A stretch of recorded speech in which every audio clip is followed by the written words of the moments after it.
señor presidente.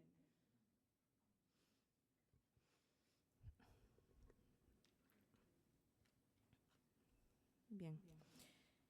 Señor presidente y señores miembros de la Junta Nacional de Justicia, el día de hoy, miércoles 7 de mayo de 2025, a las 10 horas, se ha programado la vista de la causa en mérito al recurso a reconsideración interpuesto por el señor Rafael Manuel Ruiz Hidalgo contra la resolución número 149-2025 JNJ en el marco del procedimiento de vacancia iniciado en su contra, dentro del marco de lo dispuesto por el reglamento del Pleno de la Junta Nacional de Justicia.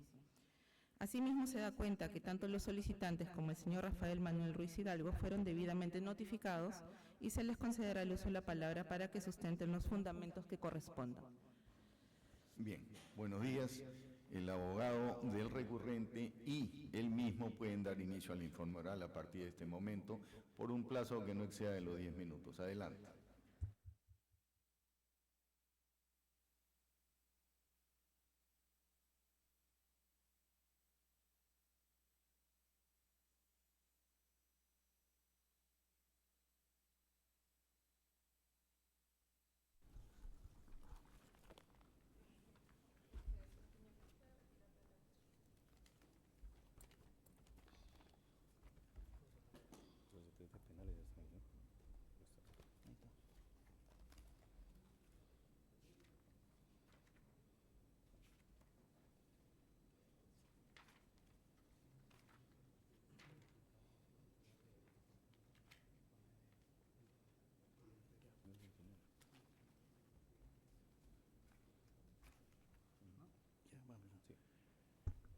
Buenos días, señor presidente de la Junta Nacional de Justicia, señores magistrados.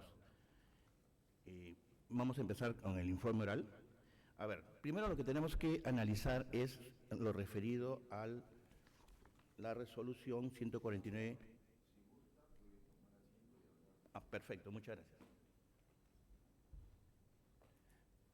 Hemos interpuesto recurso de reconsideración, como corresponde, ante la resolución número 149-2025 de la Junta Nacional de Justicia.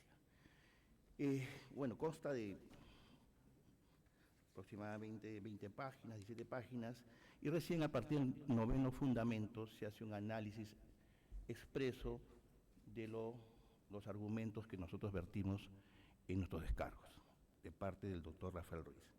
En el fundamento 9º se dice que efectivamente hay una sentencia condenatoria contra Rafael Ruiz. Eso en ningún momento nosotros hemos negado. Sí existió, de facto existió la sentencia condenatoria, eso no hay duda. Pero según el artículo 61 del Código Penal, se establece que esta sentencia condenatoria se tiene como no pronunciada transcurrido el plazo de prueba.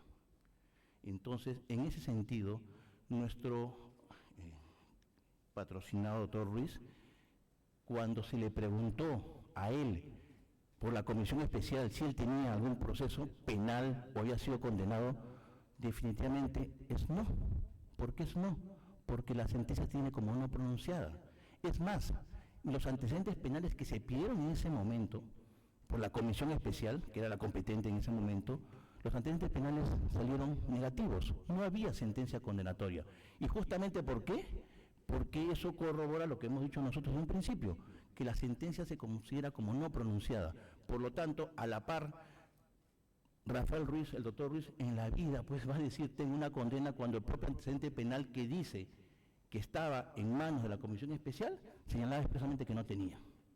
Claro, después cuando ya la prensa comunicó esto a la opinión pública, efectivamente en ese momento recién, después de 12 años, a 15 años, y ahí lo tienen ustedes en el expediente que se pidió, arbitrariamente dicen, oye, ¿sabes qué? A la sala, inscríbela, ¿después de cuánto? Después de 10, 12 años. Y la sala lo inscribe, lógicamente lo inscribe, pero si la sala sabe que eso ya está prescrito, la prescripción de la ejecución del está prescrito, ¿cómo es posible que la sala no inscriba una resolución, una sentencia cuando está prescrita? La prescripción es de oficio. Lo que debe haber hecho la sala, ¿qué cosa es? Sí, esto está prescrito y no necesito escribir nada.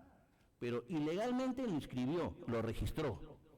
Entonces, claro, cuando ustedes piden los documentos sale pues que tiene antecedentes penales. Pero a los 5 días lo vuelve a anular. ¿Por qué? Porque nosotros se pidió que estaba prescrito y ahora, y está acá, y se lo puede entregar por favor a mesa de partes, acá la relatora, que aparece como negativo. No tiene ningún antecedente penal. Él ha tenido los antecedentes penales por una inscripción, ¿no?, irrita, ¿no?, ilegal, que en 5 días por arte de magia escribieron una resolución. Y los que han sido magistrados, y ustedes lo saben también, los abogados acá presentes, nunca se escribe pues, una de condenas en un día, nunca. Pero acá lo hicieron en un día y duró 5 o 10 días nada más escrito, por eso que aparece. Pero ¿qué es? Entonces eso definitivamente pues, es ilegal porque ya estaba prescrito y además de eso también nosotros presentamos ahora sí, porque efectivamente nos dijeron la vez pasada en el recurso que habíamos presentado una hoja pues sin copias, que faltaba copia certificada, que no había ninguna firma, no había nada. Pero solamente debo recordar que aplicando el Código Procesal Civil, todo documento es fehaciente, sea copia, sea fax, ¿no? Todo documento es medio probatorio aplicando el Código Procesal Civil de manera supletoria para los procesos administrativos.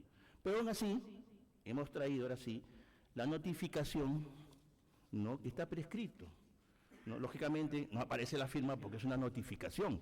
Nosotros hemos pedido la copia certificada, pero no la hemos presentado también en el expediente al hacer la reconsideración. Pero igual acá también se los dejo para hacerles recordar que eso ya lo hemos presentado acá a la Secretaría. Ya, en un momento se los entrego, ahí está. Pero ¿cuál es lo más que impresiona esta resolución? Y eso sí, ahora nos toca hablar sobre la resolución. Dicen claramente, ¿no? Miren, y esto dicen que ha incumplido de manera persistente y obstinada la regla de conducta a cumplir con el pago de la reparación civil, ¿no? Y además dice, ¿no?, que él no ha cumplido con firmar cada 2 meses, como decía, como señalaba, ordenaba la sala. Y por lo tanto, la sala, esta resolución que dice que Rafael Ruiz cumplió de manera obstinada, con el respeto que se merecen. Esto es usurpación de funciones. Usurpación de funciones, ¿por qué? Porque la Junta Nacional de Justicia no puede decir, oye, tú incumpliste, tú faltaste, tú debes pagar. No, ¿eso quién lo debe hacer? El juez, la sala. Lo que se debe haber hecho es, oye, señores, sala, infórmeme qué pasó. Y en base a eso, si ellos hubieran dicho, sí, yo de forma obstinada, reiterada, persistente, ustedes en base a eso se hubiera hecho. Lamentablemente, imagino que el asesor que ha hecho esta resolución no ha tomado en cuenta este tema y está tomando funciones jurisdiccionales que no le competen, ¿ya? Entonces, ¿cómo es posible? Claro, y hay un voto ahí discordante, singular, que nos dice que la Junta es juez de jueces. Eso es mentira, pues. Porque si ustedes son jueces de jueces, ustedes sancionan a los jueces y ustedes no sancionan penalmente a los jueces. Lo que son las juntas de jueces, contralor de jueces. Y ese juez de fiscales es una mala connotación que se ha hecho llegar a la ciudadanía y no lo es. Porque ustedes no sancionan penalmente a ningún juez, sí sancionan administrativamente. Por eso que son contralores de jueces. Entonces, discrepo con ese voto que aparece ahí, ¿no? También habla de la transparencia, que tiene que tener un alto estándar, más allá de cualquier juez, lo cual es cierto, sí es cierto, pero la pregunta que nos tenemos que hacer es, ¿quién no ha tenido un proceso, o actualmente, quién no tiene un proceso, entre todos los que estamos acá presentes por lavado de activos, un proceso penal en giro? ¿Quién no ha sido denunciado de acá? Como se dice, que tiene la primera piedra, quien nunca en su vida ha sido denunciado. Una cosa es un tema penal y otra cosa es el tema moral. Lo hemos explicado la vez pasada. Moralmente, entonces también, oye, has tenido un proceso, moralmente no estás capacitado para ejercer, porque tú tienes un estándar máximo. Y ese estándar máximo, como lo dice el Tribunal Constitucional, y lo dije la vez pasada,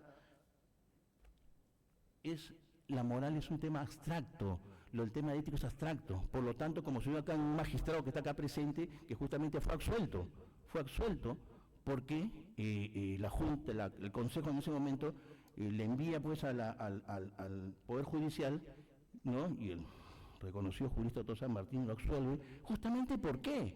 porque dice que la transparencia y la ética son conceptos abstractos, indeterminados, ¿no? Entonces, hay igualdad de armas. Si un funcionario de la Junta ha sido absuelto por ese tema, igualmente debería ser absuelto el doctor Ruiz, ¿no?, por el tema de igualdad de armas, ¿no?, y le corresponde además el mismo derecho. Sería un contrasentido, pues, ¿no?, votar en contra del doctor Ruiz, cuando acá han tenido también los mismos temas vinculantes al tema de la moralidad. Yo estoy de acuerdo, sí estoy de acuerdo que sí, el magistrado debe ser absuelto, porque el tema no es tan amplio que no sabemos los conceptos determinados. Yo no estoy diciendo que no debió, sí, por supuesto que debió ser absuelto, como también debe ser absuelto y declara usted se fundar la reconciliación del doctor Ruiz. Y además, hay otro punto más adicional. Dice acá claramente que este es un proceso declarativo. A ver, me causa mucha sorpresa los conceptos del derecho administrativo que tiene la persona, el asesor que ha hecho esto, ¿no? Está desconociendo totalmente el derecho administrativo. La vacancia dice que es un proceso declarativo. Eso es falso, pues, es falso. ¿Falso por qué? Claro, porque la vacancia es un proceso sui generis. Yo me vaco porque he muerto. Está bien, es declarativo. Pero si me vacan porque cometí un delito doloso, o sea, si mañana uno de ustedes, ojalá no sea así, comete un delito y es condenado, ¿no? Eso no es declarativo. ¿Lo vacan por qué? Porque ha cometido un delito doloso. Y eso no es declarativo, eso es sancionador. Y acá cometen ese gran error diciendo que toda la vacancia es declarativo. Y si fuera así declarativo, por principio de derecho administrativo, si fuera declarativo, ¿qué sucedería? La propia instancia es la que tiene que dar su nulidad. ¿Y quién es la instancia que lo nombró el doctor Ruiz? La comisión especial. Por lo tanto, si es declarativo, quien debería ¿qué? Declarar la vacancia o la nulidad de su elección, ¿quién es? La comisión especial, no la Junta Nacional de Justicia. Por eso hay un error pues totalmente garrafal ahí, que lógicamente, si es que no nos amparan, estamos seguros que en una acción de amparo lo vamos a ganar, así como lo ha ganado también el doctor Aldo Figueroa, el doctor Tomás Gálvez, el doctor Luis Arce Córdoba, que igual justamente por el anterior Junta de Justicia haberlos destituido ilegalmente, ¿no es cierto? Y también el tema de la reparación civil. Estamos tocando todos los puntos, ¿ah? No nos vamos a dejar ninguno suelto. La reparación civil dice, oye, no has pagado la reparación civil, pero ya está prescrito. Y acá, usurpando funciones, se dice, como tú no pagaste, de manera obstinada y persistente, ¿qué cosa? Has incumplido. Por lo tanto, no puedes ser magistrado de la Junta. Falso. Porque ya hemos dicho que prescribió, ¿no es cierto? Y además de eso, ¿qué sucede? Que en estos casos, la deuda por una reparación civil no es causal de vacancia en ninguna parte de vacancia. Eso sí, cuando son deudores morosos por alimentos. Eso sí. Y lo dice expresamente la vacancia. Pero en ninguna parte dice deudores por una reparación civil. ¿Quién no tiene deudas? Yo tengo deudas, mis amigos tienen deudas, yo también imagino que tienen deudas, ¿no? Y no las terminan de pagar seguramente, una hipoteca, algún crédito, y lo tienen. ¿Y por eso qué? ¿Por eso somos deudores? ¿Y por eso no va a ser miembro de la Junta Nacional de Justicia? Eso es totalmente falso. Y por último, para terminar, ¿no? Hemos agotado ya todo lo que se señala y solamente, y quiero terminar diciendo acá que ponen, y para terminar, creo que lo he tocado, pero ya para ampliarlo un poquito más, señala el famoso estándar. Transparente, actuar íntegro, transparente y ejemplar. Por supuesto que sí, pero ¿quién no? Y como lo dije en la sentencia del doctor Walde Jáuregui, ¿qué cosa es moralidad? ¿Qué es transparencia? ¿Tomar 3 vasos de cerveza? ¿Irse de fiesta con sus amigos? ¿No? ¿Eso es inmoral? Y el TC dice que no se sabe. No se sabe, por eso que el derecho administrativo tiene que, en este caso, la ley orgánica de la Junta debe decir expresamente cuáles son esos hechos inmorales, y no lo dice. ¿Qué es inmoral? Y buscar pues el amparo de un partido político para yo ser miembro, o ser magistrado, o ser juez. ¿Eso es moral? ¿No? ¿Es moral reunirse con determinados funcionarios públicos para poder ejercer un cargo de juez o cualquier otro tipo de magistrado? ¿Eso es moral? ¿No? Entonces, yo, como le digo, aquel quien tire la primera piedra yo creo que nadie lo puede hacer, porque todos de una u otra manera están imbuidos en los temas de la moral, y que vuelvo a repetir, para terminar, la moral, como señala el doctor que ha sido decano de la Universidad Católica, Fernando Traseniz, ¿no? La moral es diferente al derecho, ¿no? Pueden tener relaciones concéntricas, que sí, pero son diferentes, porque si fuera así, yo creo que nadie estaría ahorita asumiendo un cargo tan importante, porque de una u otra manera nadie en esta vida puede ser transparente 100%, nadie. Y ya lo he dicho con los ejemplos que le he señalado, que basta con que uno pida amparo de un partido político para poder ser magistrado, eso ya es inmoral. ¿Pero por eso te van a vacar? Por supuesto que no. O sea, yo puedo decir, sí, pues, pero es inmoral, por supuesto que es inmoral. ¿Pero es causal de vacancia? No es causal de vacancia.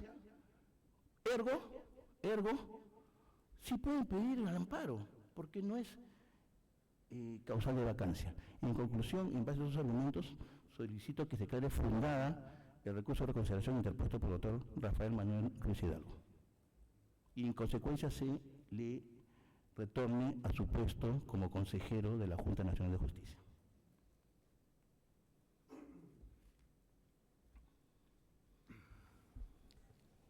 El señor Rafael Ruiz va a hacer uso de la palabra. Sí, señor presidente. Adelante. Bueno.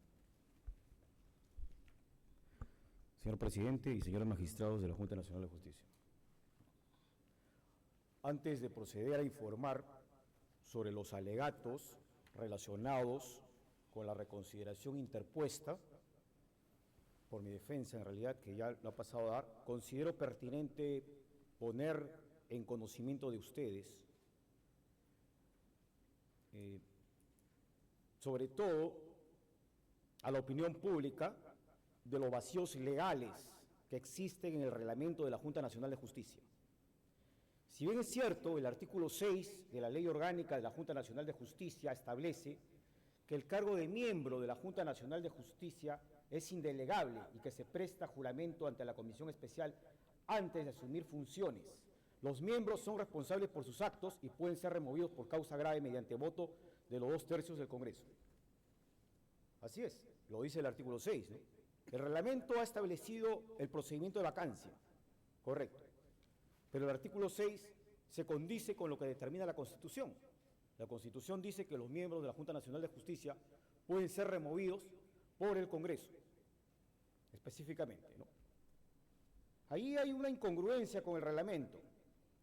Soy consciente de que ustedes, como miembros de la Junta Nacional de Justicia, tienen la última palabra en la decisión que determinará mi futuro como miembro titular de esta Junta. No obstante, resulta lamentable que sean precisamente ustedes quienes elaboraron, confeccionaron y resolvieron mi destitución, los mismos que ahora evalúen y decidan sobre mi solicitud de reconsideración. Lo que pasa es que la ley está mal dada. Hay una incongruencia al respecto, hay una inconstitucionalidad de esa norma, tanto el reglamento como de la ley frente a lo que establece la Constitución. Si salvamos el artículo 6 de la Constitución, sí se condice con lo que establece el artículo 6 de la ley, con lo que se condice con la Constitución, efectivamente, ¿no? Entonces, esta situación agravia aún más, considerando que con fecha del día de ayer ya se me ha adelantado opinión al notificarme que cumpla con rendir mi declaración jurada de cese por conflicto de intereses, donde en la parte final el señor Bolivia menciona de que efectivamente mi vacancia es efectiva y debería cumplir en el día, lo cual no es así, lo cual evidencia un agravio constitucional en mi contra. De ser necesario lo haré valer en la vía correspondiente, donde confío que no existirá la parcialidad. Asimismo, sin perjuicio a ello, para concluir, existe efectivamente una aplicación inconstitucional del artículo 11 de la ley número 3916. Se me imputa la infracción del literal D del artículo 11, pese a que la sentencia condenatoria data del año 2010 por hechos ocurridos en el 2004. La ley 3916 es posterior, es del año 2019, más aún cuando ocurre una reforma constitucional del 10 de enero del año 2019 respecto a aquellos que están impedidos para ser magistrados de la Junta Nacional de Justicia que tengan delito con condena o condena condenatoria, en este caso firme. por la cual su aplicación a estos hechos anteriores vulnera el principio de la irretroactividad, artículo 103 de la Constitución, y el derecho al debido proceso.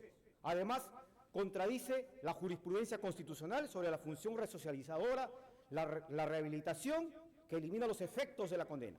El Tribunal Constitucional, en la sentencia 005 de 2020, proceso de inconstitucionalidad, y la sentencia número 03384 de 2015, proceso de amparo, ha establecido que la inhabilitación perpetua basada en condenas pasadas sin evaluación actualizada de idoneidad es inconstitucional.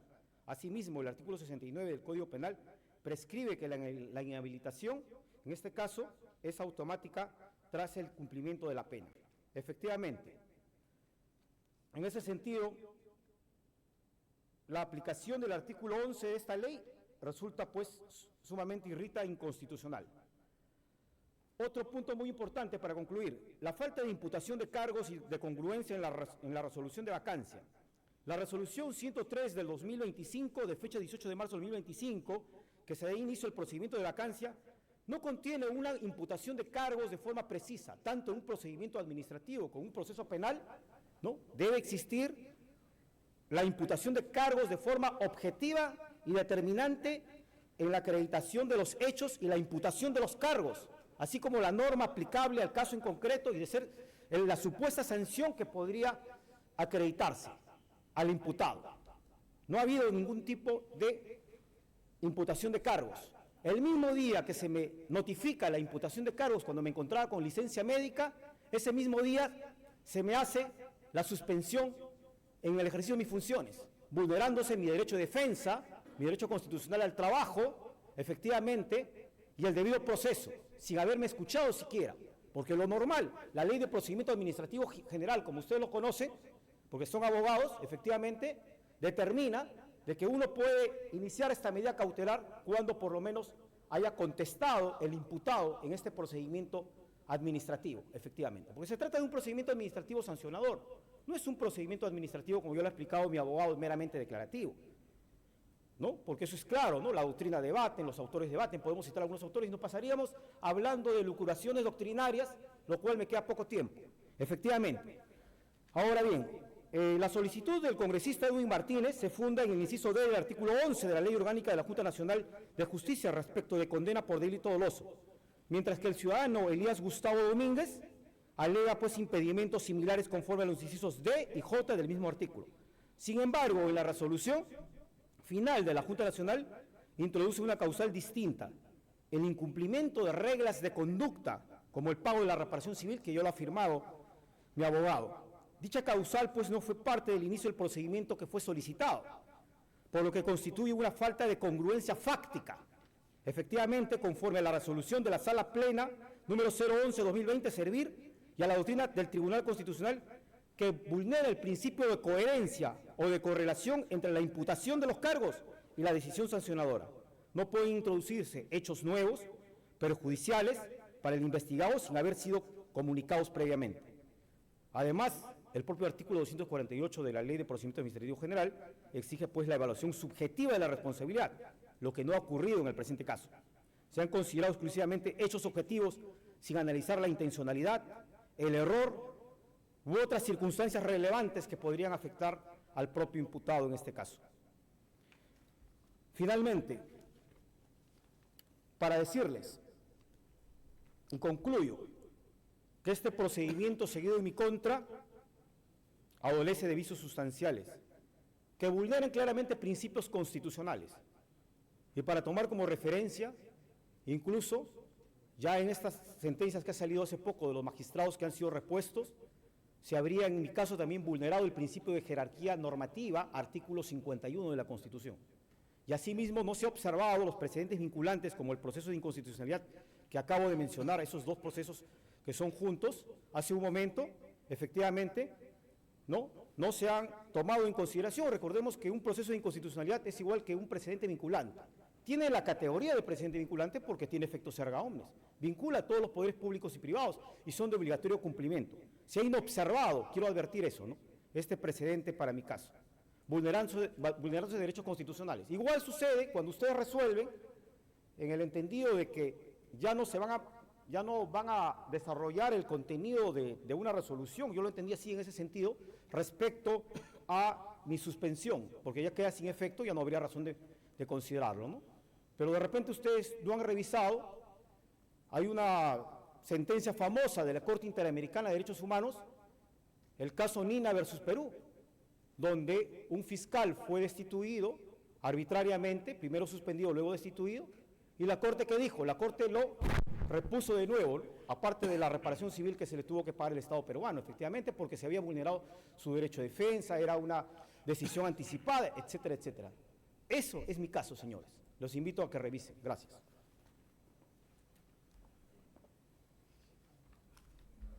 Aclaración para el alegato de la defensa. Los dos documentos que ha presentado esta mañana han sido remitidos por el Poder Judicial a solicitud de la Junta, precisamente para resolver el recurso de reconsideración, así que ya oran en autos.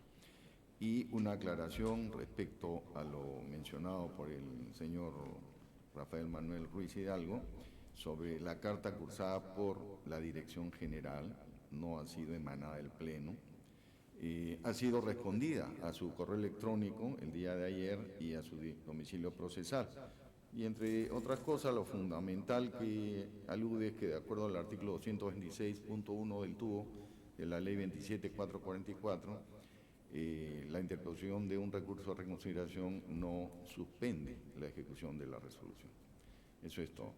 Bien, entonces, ¿se encuentra el abogado de una de las partes denunciantes? Sí, señor presidente, se ha personado el abogado José Alejandro Riveros y Vega, quien viene de parte y acreditado por el señor congresista Martínez. De igual forma, señor abogado, tiene un máximo de 10 minutos para hacer uso de la palabra. Buenos días, señor presidente, señores miembros del Consejo. Por favor, se solicita el apoyo técnico para la laptop.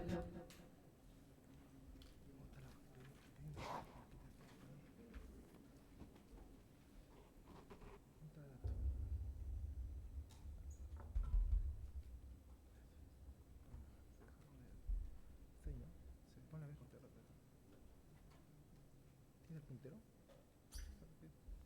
Me pone en grande. No te vayas a poner atrás. Pone en grande. Listo.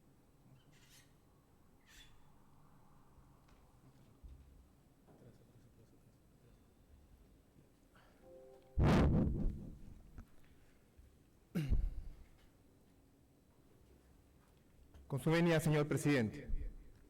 Señor presidente,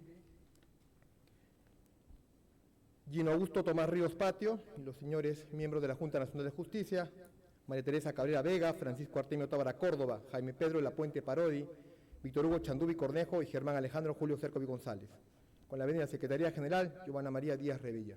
Señor presidente, yo vengo esta mañana ante este honorable tribunal a defender vuestra resolución, a defender la resolución 149-2025 del 11 de abril, emitida por ustedes, 6. Vengo a defender esa resolución, con la que estoy totalmente de acuerdo. Está muy prolija y bien redactada, pero mención aparte es el voto singular del magistrado Germán Alejandro Cercovi González, que es todo un material de estudio en las facultades de Derecho actualmente sobre la historia del perfil que debieron tener y deben tener a futuro los jueces en el país. Escuchar y leer el recurso de reconsideración, además de los errores y horrores de hermenéutica en la teoría general del derecho, debiera ser razón suficiente para causar la vacancia y la pérdida del cargo. Pero no es así. Entraremos al fondo del asunto. Justice Gate, como lo decíamos en la sesión anterior, un secreto bien guardado, descubierto gracias a la libertad de prensa. Fueron ellos los que descubrieron este caso que esperamos que hoy llegue a su fin, después de tanta demora. Defender lo indefendible, un menoscabo a la justicia. En la literatura, y muchos de ustedes son selectos profesores de Derecho, Ya el abogado Halt, en el proceso de Kafka, hay una frase muy interesante que es pertinente a este caso, y dice: es un error muy frecuente, dijo el abogado Halt, que el proceso debe terminar con la sentencia. El proceso no concluye con la sentencia del tribunal inferior y tampoco con la del tribunal superior. La instancia más alta no dicta una sentencia definitiva. Por eso el proceso en términos generales no concluye nunca, y su función principal no es la sentencia, sino el legado. Y es un legado el que este miembro de la Junta Nacional de Justicia, cuyo escaño vacío está allí, quiera pertenecer parte a este colegiado cuando tiene un obstáculo, un impedimento para el cargo, que es justamente lo que nos decía Kafka en su novela El Proceso, una sentencia. Rápidamente, desde Charles Dickens, el gran Charles Dickens, a Ramón de Valle-Inclán o a Pedro Larcón, son incontables ejemplos de la literatura en los cuales hay temeridad, irresponsabilidad o lesión a la justicia de quienes contra toda razonabilidad persisten en causas ilegítimas y perjudiciales. Entramos al fondo.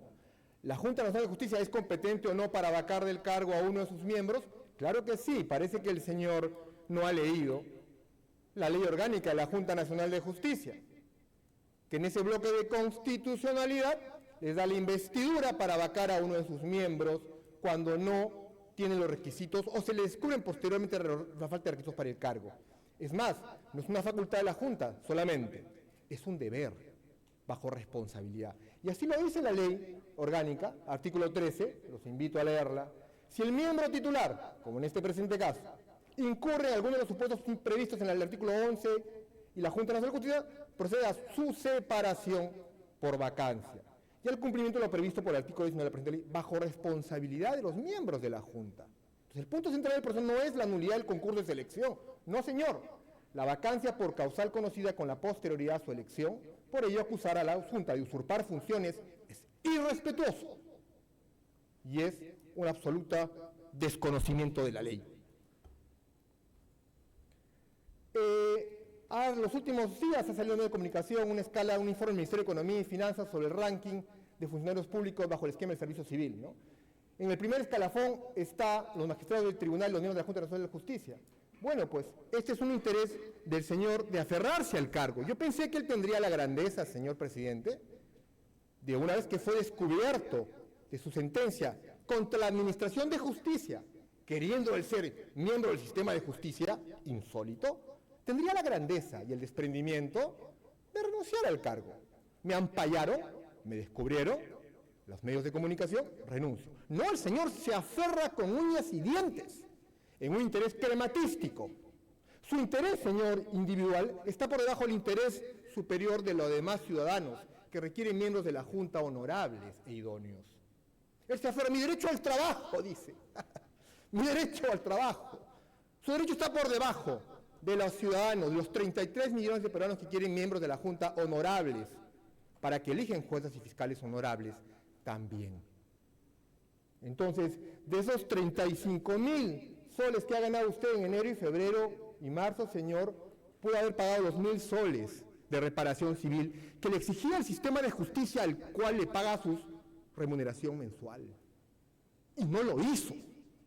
Y con nota de colofón, la honorable resolución lo menciona así: con qué desparpajo usted ni siquiera cumplió la sentencia, pese a que el sistema de justicia le decía pague su reparación civil. Y el señor no lo hizo. Con ese desparpajo, ¿quiere todavía ser miembro de este honorable tribunal? Repito, cuando escuchaba era insólito. De esos 35.000 soles que ganaba usted, señor, en enero, febrero y marzo, pudo haber pagado los 1.000 soles de reparación civil al sistema de justicia que le paga sus honorarios. Y no lo hizo. Siguiente. Análisis de subjetividad. Los requisitos por un cargo de tan alta responsabilidad y compensación son constitutivos del cargo. Es decir, su incumplimiento es totalmente incompatible con la posibilidad de ejercer dicha función. Un médico, por ejemplo, que no tiene licencia, no está colegiado, no puede ejercer la medicina. Un abogado que no está colegiado tampoco puede ejercer la medicina. Para ser miembro de la Junta se exige ese alto estándar. No es un proceso de sanción a la vacancia, hay vacancia por muerte, no se sanciona al muerto. La vacancia es por pérdida de acceso al cargo. Señor abogado, diríjase al tribunal. Entonces la vacancia no es una sanción. no es parte del derecho sancionador, es la pérdida de la investidura del cargo. Un muerto no se lo sanciona con la vacancia.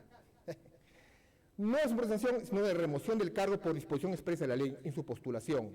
El señor Rafael Ruiz siempre fue consciente de la existencia de su condena, de su sentencia por delito doloso, y que la misma lo impedía de ejercer el cargo, pero lo escondió. Rápidamente, la claridad de la imputación fue muy prolija. La Secretaría General en la imputación de cargos. Siempre existió absoluta claridad de las causales de que incurría el señor Rafael Hidalgo que justificaban su vacancia. El motivo de la vacancia es haber sido condenado por la comisión de delito doloso en sentencia firme. Eso dice la parte resolutiva de la resolución. La parte resolutiva de la resolución no dice que lo vacan por no pagar la reparación civil. No. Es una nota de colofón, nada más, pero que lo pinta de cuerpo entero. Haber sido condenado por la comisión de delito doloso en sentencia firme. Es un normativo, el artículo 150 de la Constitución y la ley orgánica de la Junta. Y voy terminando. La claridad de la imputación. La causal y los artículos fueron siempre indicados en las solicitudes de vacancia y en la resolución de la Junta que inició el proceso. El petitorio, causal por vacancia por estas causales, está señalado frente a sus ojos, como lo pueden ver, y está claramente en la resolución que vengo a defender. Entonces, la imputación fue clara. Los incisos G y H del artículo 18 no son ambiguos. Se refiere a los impedimentos adjetivamente enumerados en la ley orgánica de la Junta Nacional de Justicia. En consecuencia, el señor Rafael Ruiz conocía que se le imputaba el haber sido condenado por delito doloso. Conocía que dicho hecho era un impedimento previo para su pertenencia a este honorable colegiado de la Junta. Conocía que la incursión en dicho impedimento era causal de vacancia, y a pesar de eso lo escondió. La imputación es clara, claro que sí. Los cargos de imputación por la vacancia y las normas que lo contenían siempre fueron los mismos y conocidos por el imputado. Por ese motivo, el señor Rafael estableció su defensa en torno a ellos sin cuestionar la supuesta incomprensión o falta de claridad en la tipificación de causales y efectos. Este es su escrito de descargos. La teoría, y esto es importante, yo os invitaría a leer, habla de retroactividad, o sea, si esta ley orgánica de la Junta fue posterior a su sentencia, no se le aplica, se crea un oasis, se crea un país para el señor y su cosmovisión que no se le aplique la ley. Yo lo invito a leer lo que es la teoría de los hechos cumplidos. Y la teoría de los hechos cumplidos dice que todos debemos adecuarnos a la ley, y no la ley al señor Ruiz, el señor Ruiz a la ley. Eso dice la teoría de los hechos cumplidos, que los invito generosamente a leer. No es admisible que el primero se defienda de las incursiones en todas las causales para después darse un volantín y decir que no eran claras, que únicamente era un intento desesperado por invalidar el proceso de vacancia. La constitucionalidad del impedimento. El expediente del tribunal, que está frente a ustedes, señala que la finalidad de la restricción a los condenados por delito doloso radica en la necesidad de garantizar de la manera más efectiva la probidad y la ética. Se ha denostado de la ética en esta audiencia por parte de los defensores del recurso de reconsideración. Se ha denostado y pretenden manchar la ética de los honorables miembros de la Junta presentes acá, y yo lo defiendo y lo descarto. El señor cree que los demás son como él y no es así. La conducta de quienes son funciones públicas esenciales para la defensa de la legalidad de la justicia. Y lo dice el tribunal. Se pone un estándar alto porque ellos van a nombrar jueces fiscales. Y como muy bien lo dice esta resolución que vengo a defender de ustedes, dice algo interesante. Miren, página 15 de la resolución. De esta manera el perfil de los miembros de la Junta es más que cualificado. Pues si un juez del Poder Judicial o un fiscal del Ministerio Público se le exige una conducta moral intachable y un solvente conocimiento jurídico, a los miembros de la Junta se les debe exigir demostrar e inspirar un actuar íntegro, transparente y ejemplar, así como cumplir con los altos estándares del conocimiento jurídico y idoneidad moral. La moral sí importa, señor. Por tanto, admitir que el señor Rafael Hidalgo continúa siendo miembro de la Junta, según solicita, aun cuando pese en contra de una sentencia condenatoria firme por la Comisión de Delito de Prevaricato, negaría el valor supremo, dice esta resolución, de la Constitución, que expresamente prohíbe ello. Es más, ello se opondría al perfil cualificado que sí tienen ustedes, y no lo tiene él. Y por eso quiere mancharlos a ustedes. Y yo me opongo tajantemente, porque ese es el perfil cualificado que exige la ley. Siguiente. Examen de proporcionalidad del impedimento del Tribunal Constitucional. El test de idoneidad, el test de proporcionalidad con sus tres subvertientes. Idoneidad, necesidad, proporcionalidad.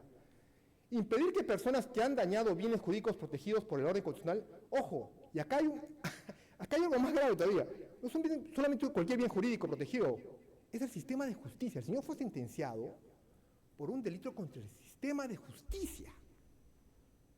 Y él quiere formar parte y nombrar jueces fiscales en el sistema de justicia.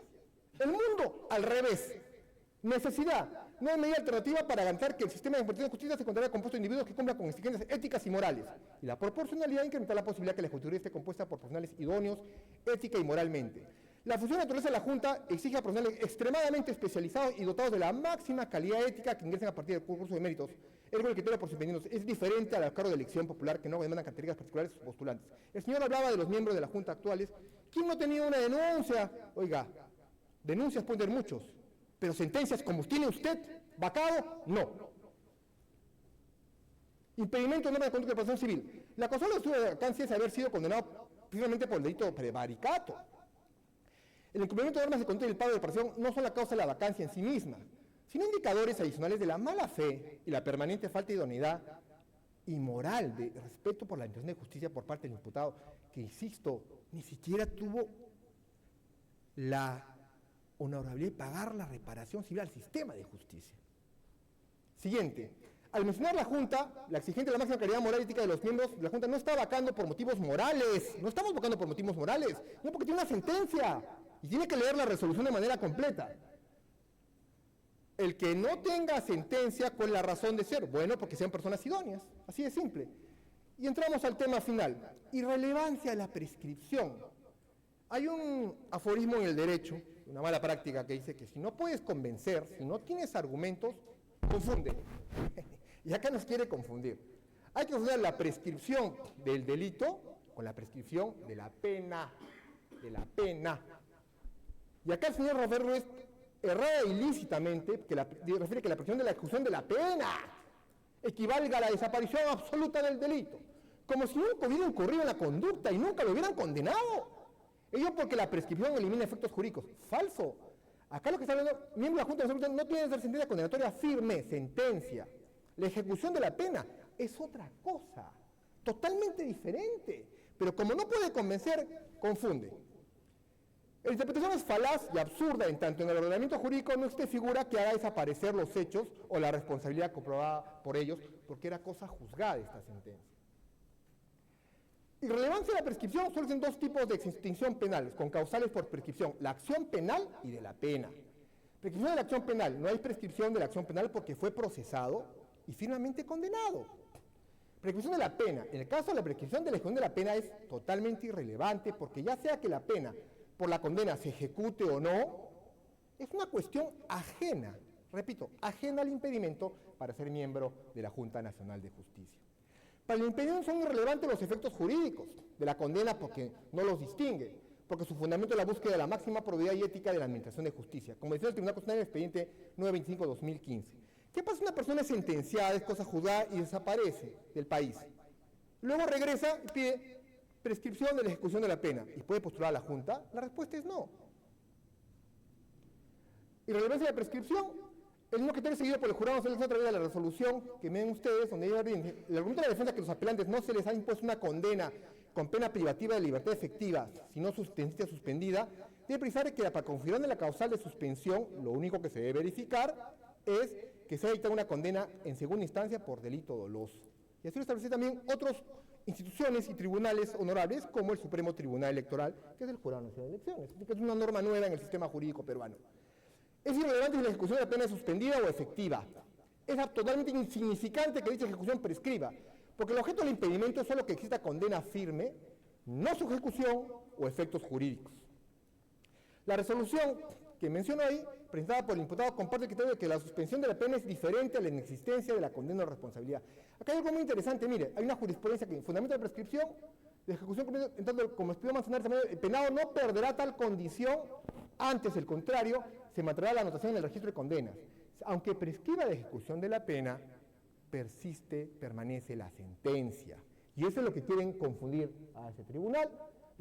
Hay jurisprudencia incluso de la Corte Suprema sobre la materia. La sanción, la condena, efectivamente existe. Y ello es distinto a la prescripción de que se ejecute o no. Finalmente, ejecución de la pena es diferente a inexistencia de la condena. Suspensión de la ejecución, prescripción de la ejecución, condena no pronunciada, eliminación de efectos jurídicos, es diferente a la desaparición del delito doloso. ¿Cometió el delito doloso de prevaricato? Sí lo cometió. Inaplicación del impedimento. Punto. Insólito, cuando en la sesión anterior el señor decía que el voto singular, acá lo que van a son los votos en mayoría. Los votos singulares pueden decir muchas cosas, pero eso no lo absuelve al señor. Y la rehabilitación no habilita para el desempeño del cargo. El Tribunal Constitucional reconoce la protección del derecho de la resocialización para permitir al condenado recuperar sus facultades civiles. No obstante, este derecho no es absoluto y debe ser ponderado con la defensa del interés público de los 33 millones de peruanos y la garantía de la honra, justicia y transparencia en la administración de justicia. Siendo el Tribunal Constitucional, esto es así. El señor Ruiz, que vaya a trabajar en el mercado, puede trabajar sector público y privado donde él desee, menos en este honorable tribunal, porque la ley orgánica de la Junta Nacional de Justicia así se lo prohíbe. Tomando en cuenta anterior, pese a que no es pertinente este proceso de evaluar la rehabilitación del señor, la misma no habilita para el desempeño del cargo. Aunque sea habilitado o no, eso no habilita para el desempeño del cargo porque el cargo dice no tener sentencia. Hay un certificado de antecedentes penales, se demoró en registrar, pero está allí. Por lo expuesto, termino, señor presidente. El señor Rafael Ruiz Hidalgo recibió condena firme por delito de lo que es un impedimento para ser miembro de la Junta Nacional de Justicia, según el artículo 11 de su ley orgánica. Los artículos 3 y 8 de la ley orgánica están incursos en impedimento cuando el artículo 11 deriva en la separación por vacancia del cargo. El impedimento existe para garantir la probidad y la máxima ética, de la cual denosta en los órganos de la Administración de Justicia. El señor Ruiz Hidalgo delinquió en contra de la Administración de Justicia, cuya defensa y protección es la máxima responsabilidad de la Junta Nacional de Justicia. Solicitamos desestimar el recurso de reconsideración y ratificar la vacancia del señor Ruiz Hidalgo de su cargo como miembro de la Nacional de Justicia, y que de una vez se ponga a funcionar este honorable colegiado con sus 7 miembros, y no con uno menos. Termino con esto. ¿Es importante su rol, señor presidente? Sí. No cometer el error de vuestros antecesores, que de manera no prolija emitieron una resolución, la 010-2021 del Pleno de la Junta Nacional de Justicia del 2021, sus antecesores, creando un proceso inmediato. Y esa falta de ser prolijos ha generado que estén retornando al sistema de justicia magistrados no honorables. Y ojalá ustedes vuelvan a hacer un prospective overruling y los vuelvan a procesar disciplinariamente. Pero no cometamos errores. Hay que ser prolijos, sí, en las resoluciones. La resolución que vengo a defender, firmada por ustedes, es así, es prolija. No como los defensores que crearon el proceso inmediato y ha generado todos los problemas que tenemos ahora. Presidente, la verdad es lo que es y sigue siendo verdad, aunque el señor ex miembro de la Junta y su abogado piensen al revés. Gracias. Si la defensa desea hacer uso del derecho a réplica, no deberá extenderse de 5 minutos y deberá ser puntual y concreto. Adelante. Muchas gracias. Bueno, señor presidente, voy a tratar de rebatir, ¿no? Realmente lo poco que le he entendido, porque parece que hay problemas linguales ahí del abogado, que no pronuncia bien, no, estoy bien, señor, muchas gracias. Y estos problemas que adolece no me hacen entender bien lo que ha planteado, y en ningún momento ha tratado tampoco temas jurídicos, pues, ¿no? Temas jurídicos, como saber por qué es no pronunciada, ¿no? En ninguna parte de toda la copia que ha tenido ahí como su plaje, para poder acordarse, porque no se acuerda, parece, ¿no? Y ninguna parte aparece como no pronunciada. ¿Por qué no me explica eso? A ver. Porque no lo sabe, sencillamente, no lo sabe, ¿no? Y además también habla de moralidad, ¿no? Que se jacta de la moralidad. Habría que ver, pues, que aquí... Señor abogado, no incurramos en lo mismo que usted Sí, criticó. sí. No, solamente Diríjase para al hacerle ver tribunal. a él, al señor abogado, que sepa que es una falta de respeto mirar a la persona, y lo ha hecho varias veces con mi patrocinado, ¿no? Y realmente es una falta de respeto, y tanto que a la ética la debe hacer. Bueno, en todo caso seguía con el tema de que no había entendido nada, o partes, y que además habla de la moralidad, ¿no es cierto? La pregunta que tenemos que hacernos es, ¿a quién representa el abogado? A un congresista que está súper cuestionado, pues, por el problema de los niños, el problema denunciado en su región también, está con el problema de Torres, el congresista Torres, de estos temas de la prostitución, de la red que hay. Entonces, pues, no vengas a darnos cátedra acá, pues, de un tema de moralidad, cuando no la tiene siquiera el que lo presenta, pues, ¿no? Entonces, acá realmente es risible, ¿no? Es risible como mañana, pues, el asesino denuncia a otro porque mató, ¿no? No, pues, Eso realmente no podemos permitir acá, en esta honorable sala, ¿no es cierto?, que vengan acá pues a burlarse, ¿no es cierto?, de nosotros, del público y de todos ustedes, cuando lo que es inmoral es el que presenta, en todo caso, por eso está visto 100%. En toda opinión pública. Después nos habla pues trata de confundir la prescripción de la acción penal con la prescripción de la ejecución de la pena. Parece que no tiene conocimiento ese tema, ¿no? Efectivamente, la prescripción de la ejecución de la pena, ¿por qué se hizo? Se hizo precisamente ese tema por la inscripción. No estaba registrado el antecedente penal, el supuesto. ¿Por qué? Lo volvemos a repetir. No estaba escrito, ¿por qué? Porque la ley señala, artículo 61, que se tiene como no pronunciada. Por lo tanto, ¿qué va a ocultar el doctor Rafael Ruiz? ¿Qué va a ocultar? Cuando ni siquiera tenía antecedentes penales, no aparecía. Entonces, ¿cómo va a ocultar algo? ¿Oculta el qué? No, esconde algo. ¿Pero acaso escondió algo? Si el documento propio que la comisión especial tenía, decía que no tenía antecedentes. ¿Qué está ocultando? ¿No? Entonces, la prescripción fue justamente para eso, para demostrar que, oye, ¿cómo me vas a escribir de manera ilegal en 3, 4 días una inscripción express? Porque es express, más rápida que un delivery, lo escribieron en un día. Y para los que han trabajado en el pueblo, saben por eso que eso demora, ¿no? Demora. Lo hicieron tan rápido que, lógicamente, tuvimos que presentar esta prescripción. Por eso fue. No fue para eludir, como trata de confundir, el que confunde es él, ¿no? Entonces ahí hay una diferencia con la prescripción de la acción penal. Y ahí sí hay también un problema que se los quiero saber a ustedes. En la resolución de la Junta de Justicia, hablan ustedes que obstinadamente, persistentemente, él incumplió, como he dicho en unos momentos, usurpando funciones, pero si hubieran hecho lo mismo, y ustedes hubieran tomado la molestia de la acción penal que fue notificada al doctor Rafael Ruiz, fue fuera de fecha, fue extemporánea, ya había prescrito la acción penal. Entonces, si ustedes hacen una elucubración jurídica respecto de las reglas de conducta, ¿por qué no lo hicieron también en la prescripción de la acción penal? Tenemos el caso de Aldo Mariátegui, ganó la acción de amparo, declaró fundada la acción de amparo, ¿por qué? Porque la sentencia surge efectos ¿de qué momento? Del día de la notificación. Y en el caso del doctor Rafael Ruiz, 3 meses después que fue notificado, ya estaba prescrito. Y eso me pregunto yo, ¿no lo hicieron, no lo hizo la comisión? Si hizo ese razonamiento jurídico que decía que esto había cumplido obstinadamente, ¿por qué no hicieron lo mismo con la acción penal si ya estaba prescrito? Y eso, lógicamente, estamos viendo a las instancias judiciales, porque está prescrito, Lleguemos acá, en primera instancia, el TC ya tiene la sentencia de Aldo Mariátegui. Eso surte efectos después de la fecha de la notificación. Por lo tanto, la acción penal que supuestamente lo condenaron por prevaricato, y ya más allá de lo pronunciado o no pronunciada, estaría prescrito. Y ahora no me va a decir pues, el abogado, bueno, prescrito, eso es lo que uno argumenta siempre, porque no queda nada más que hacer. Falso. La prescripción es un derecho. Es un derecho y lo hizo el Código Penal. Más allá de eso, como vuelvo a repetir, se debió hacerse ese razonamiento. El razonamiento ha sido ¿qué cosa? A posteriori para él, para Ruiz, para el doctor Ruiz, ¿para qué? Para vacarlo. ¿Por qué no hicieron otro razonamiento? Con lo cual estaba prescrito. Y eso no lo han hecho. Y está en el expediente, ¿ah? Está en el expediente. ¿Ya?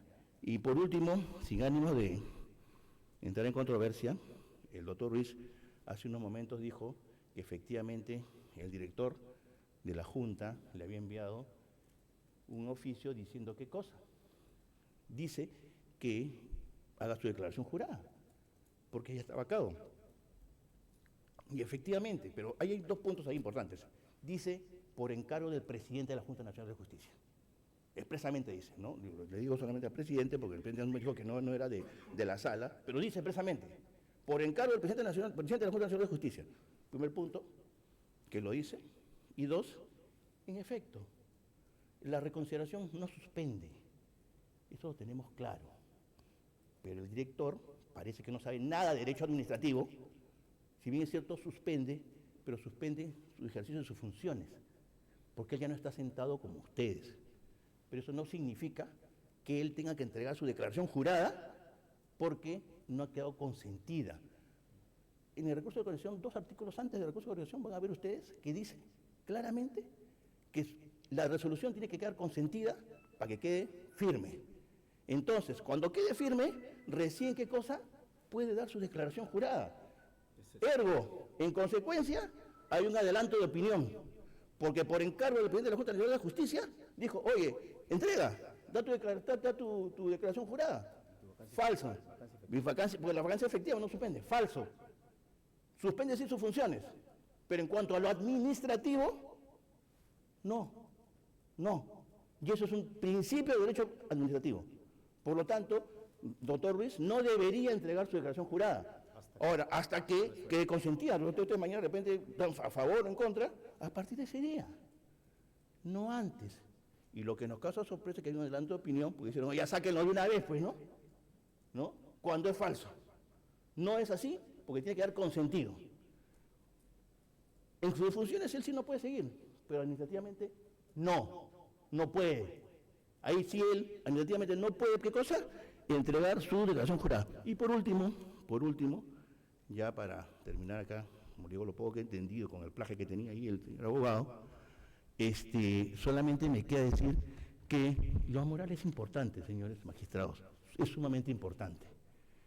No lo niego, ni lo negamos, pero es cierto que, como ya dije hace unos momentos, sentencia del doctor Valdés Jáuregui, la moralidad tiene que estar, por el principio de tipicidad, tiene que estar tipificado expresamente, ¿no? Por ejemplo, no tomar, no entrar al recinto, al local en estado de ebriedad, debe decirlo expresamente. Pero entonces no se puede decir que es conducta intachable, que es ética. Eso tiene que ponerse. Y la ley orgánica de la Junta Nacional de Justicia no lo dice. No estamos diciendo acá que la moral no interesa. Por eso que interesa, por supuesto que interesa. Acuerdan ustedes, bueno, los doctores que hacen parte de criminología, sabemos que es el control social informal. Desde las bases uno tiene que tener la moralidad. Por supuesto, uno no lo hace eso en su casa, en el colegio, en la universidad, control social informal. Pero eso no te puede dar causal de vacancia siempre y cuando, si está tipificado expresamente en la legislación, principio de tipicidad. En consecuencia, vuelvo a reiterar que se declare fundado el recurso de reconsideración y se reponga en el cargo al doctor Rafael Ruiz Hidalgo. Señor presidente, solo para ser breve, espacio de un par de minutos, para concluir. El señor abogado se ha pasado argumentando cuestiones literarias, efectivamente, ¿no? No se trata de eso, ¿no? Aquí es un caso concreto que se está debatiendo sobre mi procedimiento de vacancia. Ahora, si nos ponemos a discutir qué es la moral, yo también te podría citar a algunos autores, ¿no? Como el profesor Luis Recasén Siches, el gran filósofo del derecho, ¿no? Él hablaba acerca que la moral enjuicia la conducta humana a la luz de una serie de valores, ¿no? Y que van a ordenar la conducta del ser humano en la sociedad, a diferencia del derecho, ¿no? Que es una regla escrita, una regla jurídica de obligatorio cumplimiento, efectivamente. Pero, ¿cómo lo vemos la moral? ¿Desde qué punto de vista lo vamos a ver la moral? ¿No? Porque para unos de repente es moralmente bueno lo que es actualmente, lo ve con ojos de moralidad, y para otros será moral, pues, ¿no? Ya lo dijo mi abogado, ¿con qué moral el señor abogado, ¿no?, me cuestiona acerca de la moralidad respecto que no se da cuenta que su patrocinado tiene cuestionamientos y procesos penales en curso? Incluso el mismo señor abogado, ¿no?, quiere dañar mi honor, mi integridad como profesional, pero no lo voy a permitir eso. Y se lo digo también al señor abogado, no lo voy a permitir. Ya vamos a proceder legalmente con mis abogados, efectivamente. Eso por un lado. Y por otro lado, de que el señor abogado parece que no ha leído la Constitución, ¿no? Dice que no se puede aplicar la irretroactividad de la ley porque esto es teoría de los hechos cumplidos, etcétera, ¿no? Efectivamente, en cualquier libro básico de derecho constitucional, al igual que en los comentarios de la Constitución que hace mi maestro Enrique Bernales Ballesteros, que en paz descanse, efectivamente, habla acerca de la irretroactividad de la norma y habla acerca de en qué situaciones se da la irretroactividad. Y mi caso es un caso existente de la irretroactividad. No se puede aplicar hechos pasados. Efectivamente, ¿por qué? Porque hubo una reforma constitucional en el año 2019, vuelvo a recalcar, en el año 2019, el 10 de enero, se reforma la Constitución acerca de los impedimentos, que no pueden postular, pero ¿sobre qué situaciones? Situaciones de repente concretas, ¿no? Si hubiese cometido un delito en el año 2020, efectivamente estaba comprendido dentro de la normativa constitucional. Efectivamente era causal de vacancia, no hechos pasados que ya habían sido sancionados. Más aún cuando había prescrito, ¿no? Nosotros actualmente estamos llevando a cabo un proceso judicial sobre ese tema de la prescripción también de la acción. porque debería ser de oficio en realidad, ¿no? Y los magistrados de la sala, cuando intentan inscribir mi condena, habrían cometido el delito de prevaricato. Nosotros ahí vamos a hacer valer nuestros derechos al respecto, porque eso es arbitrario, ilegal e inconstitucional. Gracias. ¿Desean hacer uso del derecho de dúplica? Las mismas reglas, 5 minutos y puntual y concreto.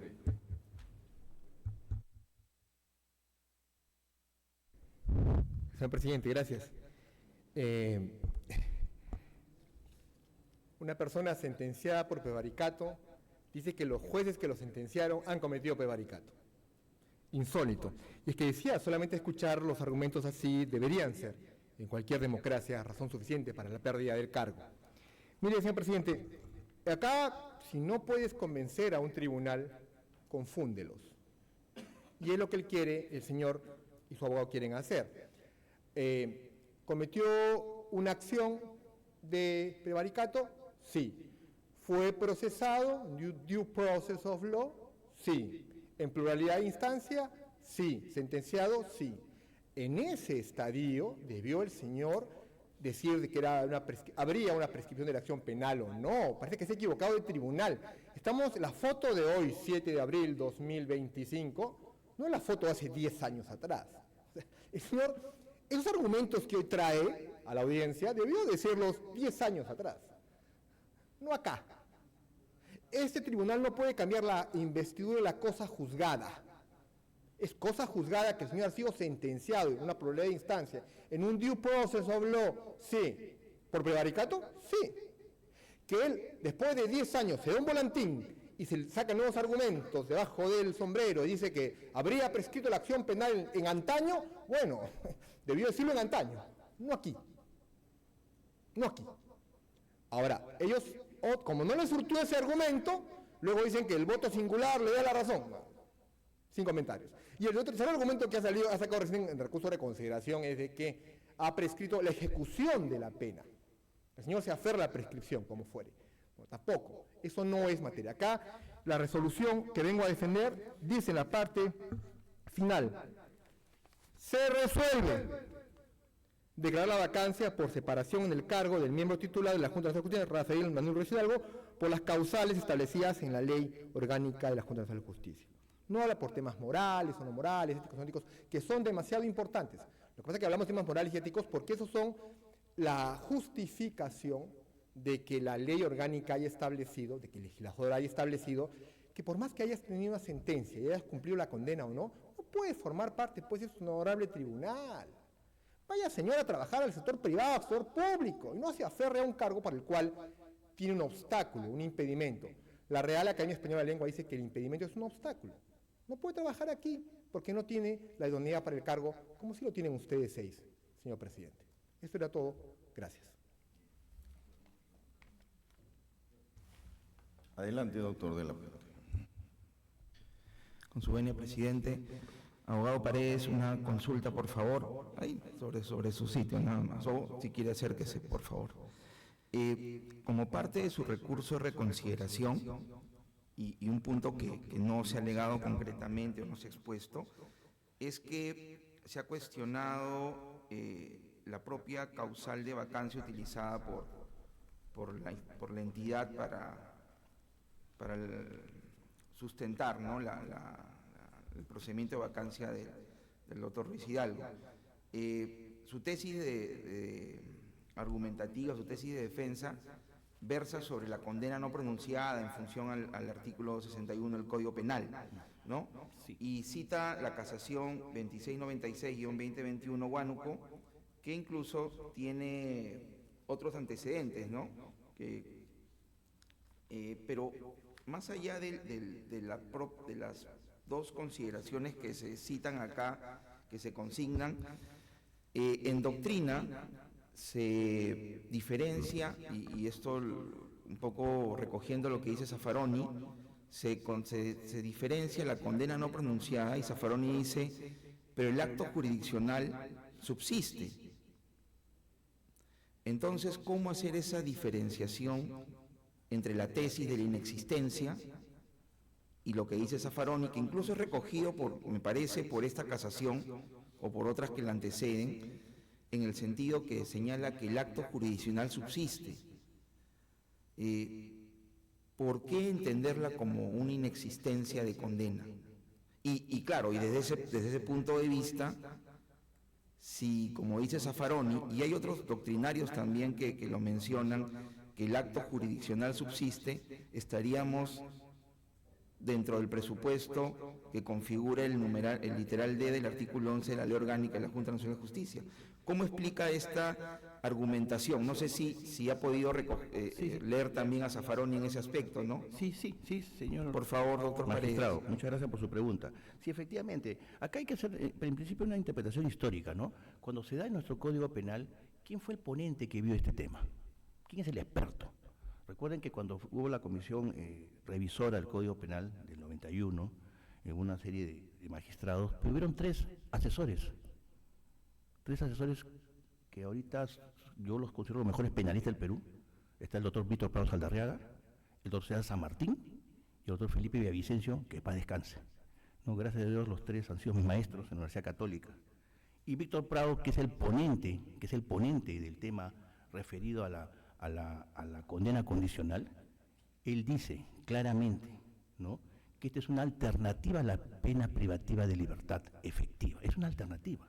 La pena privativa de libertad, sí, efectiva, te genera antecedentes. En cambio, la condena condicional o suspensión de la ejecución de la pena, nos dice Prado Saldarriaga en su libro también, Las consecuencias jurídicas del delito, al ser una alternativa para que las personas no queden con antecedentes, se tiene que efectivamente existió, como usted dice existió, Zaffaroni dice que existió, claro, no podemos negar que existió la sentencia, pero lógicamente después transcurrió el plazo de prueba, se tiene como no pronunciada, como que no existió jurídicamente. De facto existió, sí, no podemos negar que existió, pero jurídicamente no existe. Y todos somos abogados. Cuando al doctor Ruiz le preguntan, efectivamente es jurista, es profesor constitucional, reconocido en las aulas universitarias, dijo, no existe, no tengo, porque jurídicamente no existe, no existe. Y por eso que, claro, jurídicamente no existe, pero por eso que existe, como alguna vez creo que también yo lo dije en el informe pasado, ¿no? Efectivamente, pues la nulidad de un matrimonio, ¿no?, con el tío o la tía. ¿Te casaste? Sí, me casé, se casó, el tío se casó con la sobrina, se casaron. Existe, por supuesto que existe, pero jurídicamente ese matrimonio es nulo. Para el derecho no existe. Fácticamente se casaron, por supuesto que se casaron, existe, pero jurídicamente no. Abogado Paredes, solamente para insistir en mi pregunta. Lo que dice Zaffaroni no es que exista el papel, no es que exista el documento. Zaffaroni habla de acto jurisdiccional. Entonces, despojar al acto jurisdiccional de una consecuencia, de un efecto, ¿no?, no lo convierte en inexistente per se. Esa es mi inquietud. Lo que pasa es que y usted no me explica, o sea, usted lo que dice es, no existe inexistente, pero por otro lado, me está diciendo que el acto jurisdiccional, que es una decisión emanada, emitida, originada en un órgano competente que resuelve un caso, sí existe.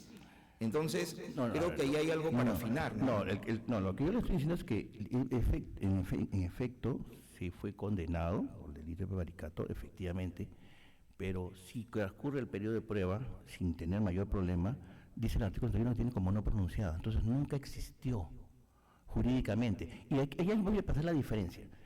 ¿Qué pasa con los temas de la pena efectiva? La pena efectiva, y está en la ley, habla de rehabilitar. ¿No es cierto? Hay sentencias del TC que dicen que la alteración sí está permitida. Cualquier persona que comete un delito y se rehabilita, cuando es efectiva y se rehabilita, efectivamente puede postular un cargo. Por supuesto que sí, porque está rehabilitada, la rehabilitación es un derecho, ¿no? Consecuentemente, si la efectiva uno puede rehabilitarse y asumir un cargo, ¿no?, consecuentemente para la alternativa a la medida de prisión efectiva, que es la condena condicional, se entiende el artículo 61 como no pronunciado, o sea, que no existe jurídicamente. Por eso que es condena condicional. Tú te portas bien o no haces nada, ¿no es cierto? Entonces, efectivamente, se tiene como que nunca existió. Esa es la diferencia con la efectiva. Si te vas, como dicen, te vas preso, como dicen, disculpa el argot, te vas cañado, te vas claro. pero nosotros no, nosotros te doy un derecho, así, tienes 3 años, 2 años, ¿para qué? Te portas bien, cumples las normas, eso te va a dar, ¿qué cosa? Como que nunca existió, ¿no? Es como nunca existió, y eso lo dice el artículo 61, y Prado lo explica muy bien. Claro, lo que pasa es que Zaffaroni, bueno, el maestro Zaffaroni, que por supuesto es conocido, él habla, y yo leí el libro de Zaffaroni habla respecto de su código penal argentino. Recuerden ustedes, en cambio, Prado, que viene de la Universidad de Valencia, de España, justamente nuestros antecedentes históricos del Código Penal es de España, no es de Argentina. Recuerden que Argentina se pone seguían Soler, tratadistas muy conocidos, pero no, nosotros somos de la raigambre española y la raigambre alemana que viene de arriba. Entonces, acá la persona más importante de hablar del tema no es Zaffaroni, sino ¿quién es? Víctor Prado Saldarriaga, que es el que hizo este artículo, ¿no? Gracias por su respuesta, abogado Paredes. Eso es todo, presidente.